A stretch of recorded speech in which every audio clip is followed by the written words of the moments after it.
जय जनित दोस्तों, आपका स्वागत है हमारे यूट्यूब चैनल जिसका नाम है जैन धर्म अहिंसा परमो धर्म।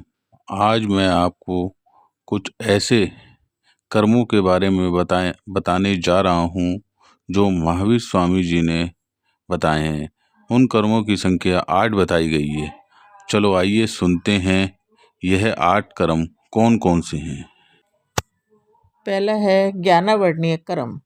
वह कर्म जिससे आत्मा के ज्ञान गुण पर पर्दा पड़ जाए, जैसे सूर्य का बादल में ढक जाना, उसे ज्ञानावर्णीय कर्म कहा जाता है।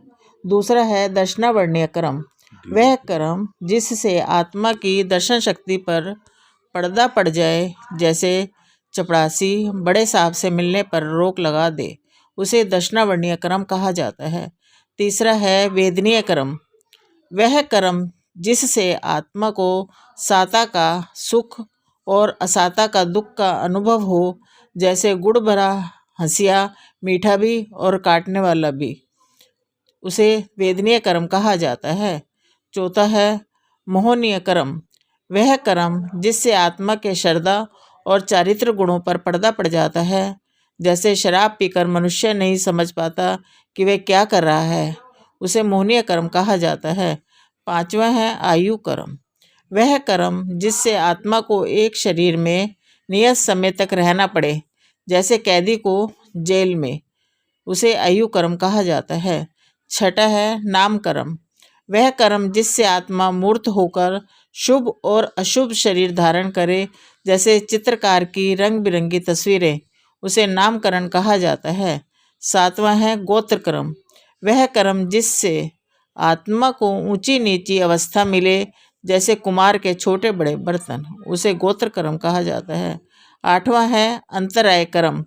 वह कर्म जिससे आत्मा की लब्धि में विघन पड़े, जैसे राजा का भंडारी बिना उसकी मर्जी के राजा की आज्ञा से भी काम नहीं बनता, उसे अंतराय कर्म कहा जाता है। कहते हैं कि इस धरती पर जितने भी प्राणी हैं, वे सब अपने अपने संचित कर्मों के कारण ही संसार में चक्कर लगाया करते हैं।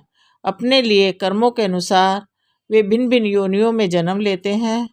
किए हुए कर्मों का फल भोगे बिना प्राणी का छुटकारा नहीं होता।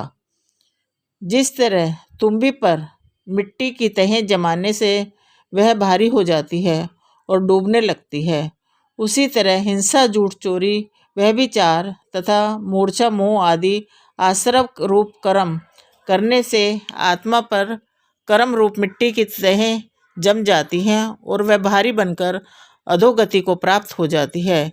यदि तुम्बी के ऊपर की मिट्टी की तहें हटा दी जाएं, तो वह हल्की होने के कारण पानी पर आ जाती है और तैरने लगती है।